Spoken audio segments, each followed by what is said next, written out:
What's up mga port? Good day. So for today's video ay dito tayo sa motor show dito sa Tambisan Siquijor. So first motor show nila to dito ngayon.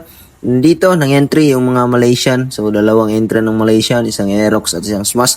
Tapos dalawang entry rin ng Indo Concept, isang Click tsaka isang Aerox rin. So napaka-solid. Dito tayo sa stands mga parts. So ito kay Boss Anton. Pino, tapos isang Fazio.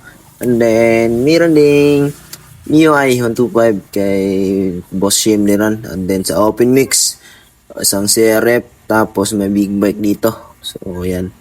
May sniper rin. So, open mix yung inentrihan labos. Tapos, kay Boss Janjan, yung Chikay. May Wave 100, dalawa sa dulo. Kay Boss Dini yung isa. Napaka-solid na ng unit ni Boss. Dito rin may isang Wave 100 na tie, tapos may isang Vans na Wave 100 din. Then dito, isang Raider FI na napaka-solid yung tindig.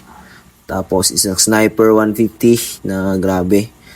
Sobrang ganda rin. Tapos dito, Southside Siquijor Rinzo. Tapos ito, yung nag-champion lang dun sa Robinsons Dumaguete. Primo FI, ang pambato ng Siquijor. So, yan.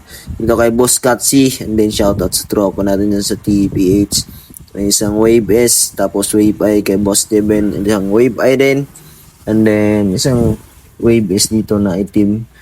So, Pantra. And then, isang Nice kay Boss rin yan. Tropa natin kay Kin.